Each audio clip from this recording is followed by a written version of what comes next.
Today I will continue the next part of the discussed unit. Okay. So, only 9 students present on that call.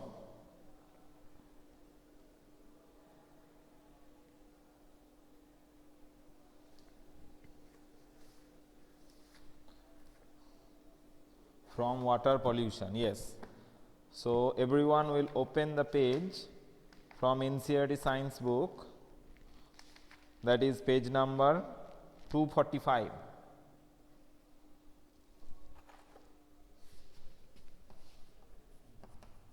Page number 245, pollution of air and water. Okay. Now,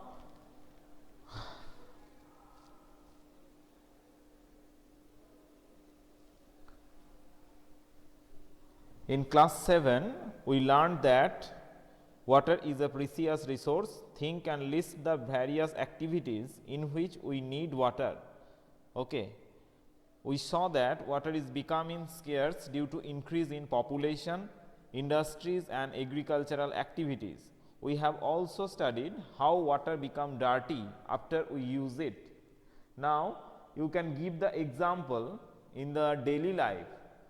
When we using fresh water and this becoming dirty or wastewater. So, what is this? That is when we are bathing, when we are washing vegetables or the fish or etc., and when we are using the to wash our clothes. So, at that time the water is contaminated with some chemicals, sometime some unwanted material sometime. So, these unwanted materials are the contaminants and sometimes it is also called as pollutants. So, here at last you will see that. So, after that after we use it for washing clothes, bathing etc., this means that we are adding some materials to the water which spoil its quality and change its smell and color. So, when the quality, that is the color, the smell of fresh water is changed, then it is converted to the polluted water. Okay. So, what are the characteristics changed in the polluted water? Its smell, sometime its color, okay, these are changed. Whenever harmful substances such as sewage, toxic chemical, silt etc. get mixed with water, the water become polluted. The substance that pollute water are called water pollutants. So, question is that what is water pollutants? Clear? So, the substance which pollute the water or which deteriorate the quality of water so that it is no longer used. So, it is called water pollutants. What are these? The examples of water pollutants just given above, that is the sewage, the toxic chemical, silt etc. Okay. Next, move to the activity 18.5. This activity was done, that is tap water, pond water, river water, well water and lake water. Okay. So, the tap water, the smell we have to take. Now, this activity depends on the collected sample. If you collect one water from pond, then it might be fresh or it is polluted, and also the river water, it may be polluted, either it is fresh. Suppose you are taking the water from the hilly region. So, there the pollution is less, but when it is flowing through the delta, then it is polluted because it cover all its path through the cities or etc. Next, the well water, it is basically not contaminated with any chemicals or etc., but some microbes may be found in that case. So, there we can see the change in the smell of it. Next one, lake water. So, lake water is basically fresh water, but it is used for the human sake, that is human activities, but the lake water may also be polluted in some region. So, this is depends on the collected sample. On the last class I have discussed about this. Now come to section 18.7, how does water get polluted, a case study. Now this is the reason. So, in that section we will find out that the source of water pollution, source of water pollution. So, from where the pollutants are coming out. So, first of all, that is human activities,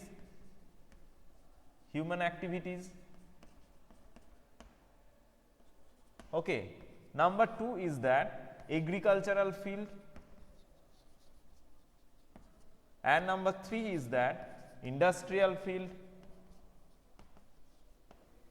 okay.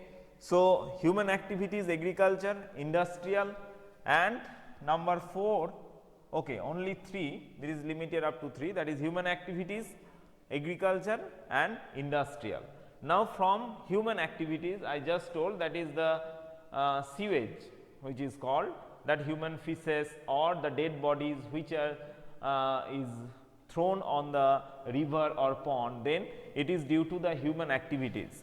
Next, agriculture, we are using the pesticides etc., which is flowing through the rainwater, then it is becoming a hazard. And industrial pollution, it is having the heavy metals, heavy metal ion, chemicals etc. So, these are the source of the pollution. Now, a case study, why it is given under case study, because Ganga is the river which is flowing from the mountain to the delta and passing through the big cities of India, and a case study on the air, on the water pollution on the river Ganges is that it is having all kinds of these pollutants. Okay. So, Ganga is one of the most famous river in India. It sustains most of the northern, central and eastern Indian population. Millions of people depend on it for daily needs and livelihood. However, recently a study by the World Wide Fund for Nature WWF found that Ganga is one of the most endangered river in the world. The pollution level have been rising for many years. We have reached this stage because the towns and the cities through which the river flows throw large quantities of garbage, untreated sewage, dead bodies and many other harmful things directly into river. In fact, the river is dead at many places where the pollution level are so high that aquatic life cannot survive. Okay. Now, this is very much poisonous also, that when we are taking the fish which is collected or which is caught from the river, then these heavy chemicals will be contaminated with our body also. An ambitious plan to save the river called the Ganga Action Plan was launched in 1985. This is a scheme or project under the government. It aimed to reduce the pollution level in the river. However, the increasing population and industrialization have already damaged this mighty river beyond repair. Okay. Now, the condition is so severe that it is any action plan cannot change the present situation. Let us take a specific example to undertake the situation. The Ganga in Kanpur in Uttar Pradesh has one of the most populated stretches of the river. Kanpur is one of the most populated town in Uttar Pradesh. People can be seen bathing, washing clothes and defecating the river. They also throw garbage, flowers, idols of god and goddess, non-biodegradable polythene bag into the river. Now, this polythene bag is not biodegradable or it is not be consumed by any microbes in the water. So, this is also producing water pollution. Based on the above information, think of the answer of the following question. What are the factors responsible for the pollution of the river? Now, already I have discussed here human activities, agricultural field, industrial field. Next two, what steps can be taken to restore the river Ganga to its past glory? Now, this is an question that is a application type question. Now, what steps that already government has taken one action, that is Ganga action plan. This is an obviously it is an thought that is can recover the past situation, the past glory of river Ganges, but what happens that the observing committee or the vigilance committee, they cannot work sometimes due to their lack, but sometimes they want, but it cannot be possible due to some other reason. This may be due to the lack of the government also. Okay.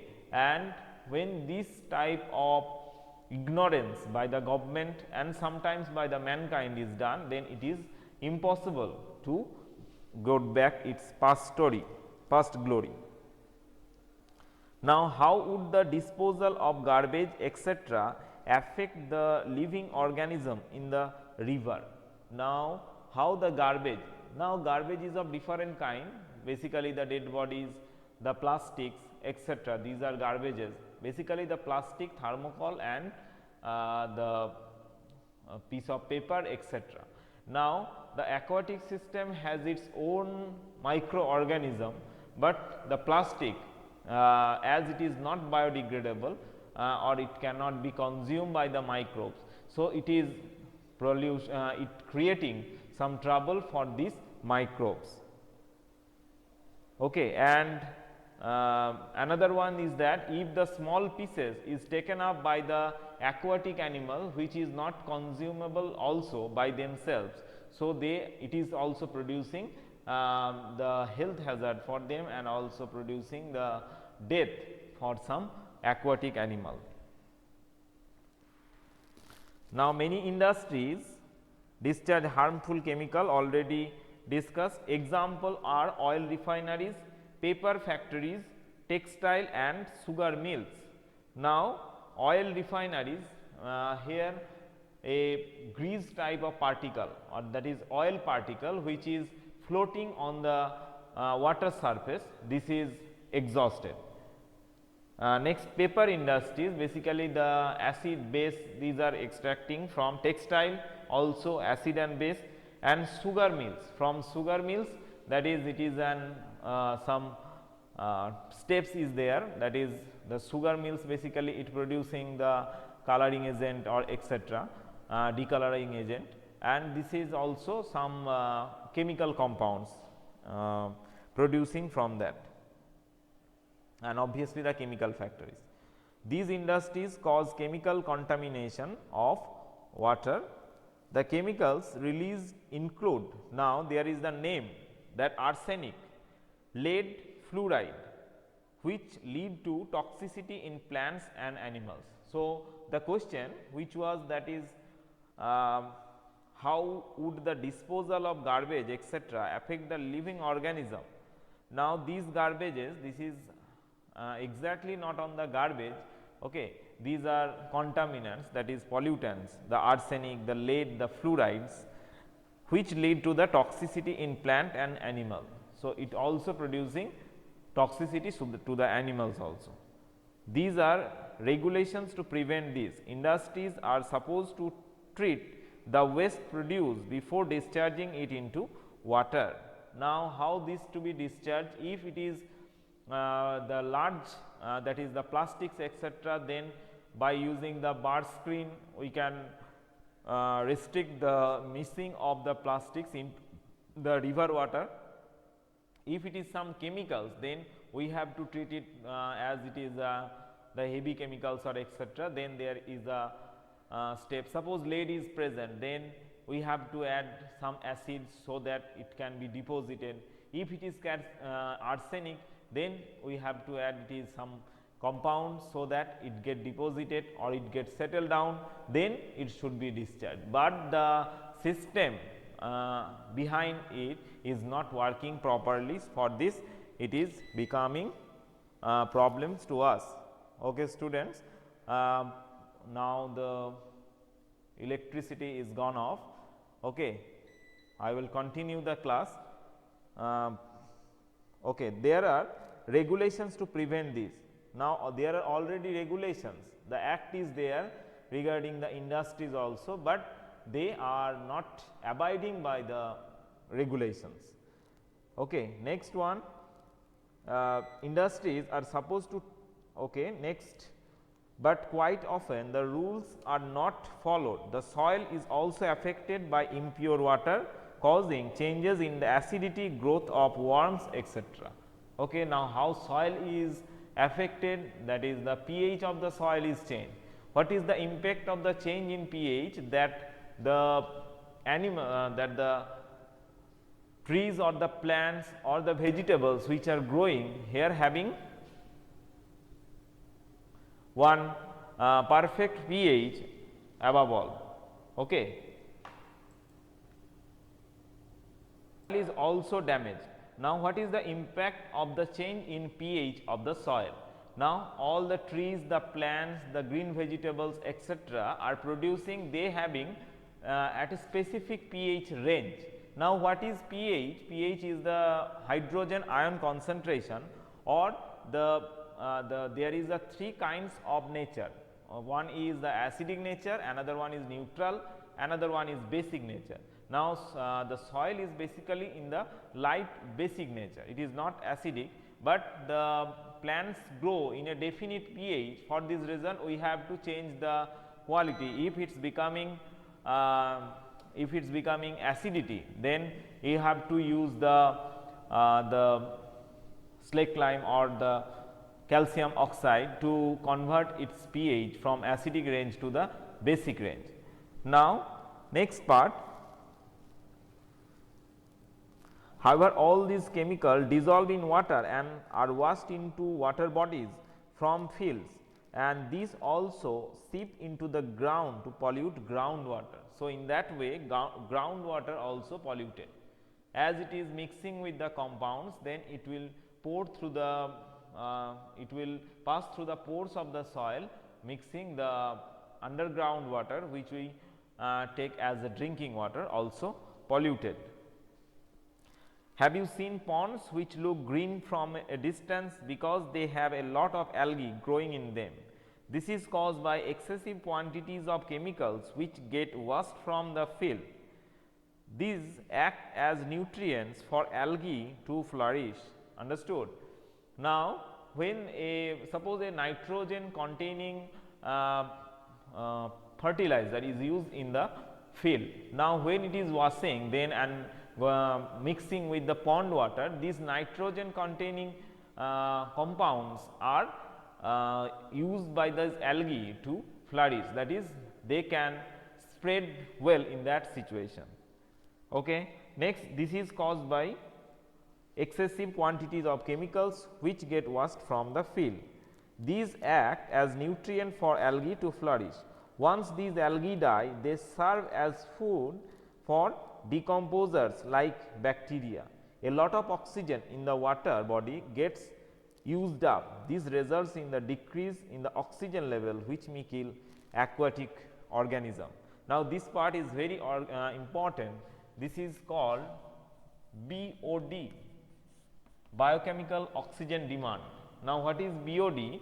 That suppose there is a dissolved oxygen in the water. In every water the dissolved oxygen is different. Now, when one microbes is produced in the water body, then it will take the dissolved oxygen from water, but in the place of any plants they can produce oxygen. But when the oxygen will be taken up by the animals, that is the microbes or the decomposers, so the oxygen level is decreased. So, the aquatic animals get suffered by them. This is called biochemical oxygen demand. Okay. Next one, sometimes untreated sewage is thrown directly into river. It contains food waste, detergent, microorganisms, etc. Can the groundwater get polluted by sewage? How? Now, this is a question. Obviously, the detergents are soluble in water. Now, when it is mixed up with water, and this water when going to the through the pores of the soil to the underground water, it will contaminate with them, and ultimately it become pollute all the water, the underground water. Water contaminated with sewage may contain bacteria, viruses, fungi, parasites which causes disease like cholera, typhoid and jaundice. So, all of these are water that is water carrying disease, cholera, typhoid and jaundice. The bacteria present in the feces of mammals are indicators of the quality of water. If water has these bacteria, it means that it has been contaminated by fecal matter. If such water is used by us, it can causes various infections. Now, the bacteria or the microbes present in the feces of the mammals are also producing some health hazard. These are also water pollution. Okay. Now, that is all for today's class. Now, tell me any question from your side.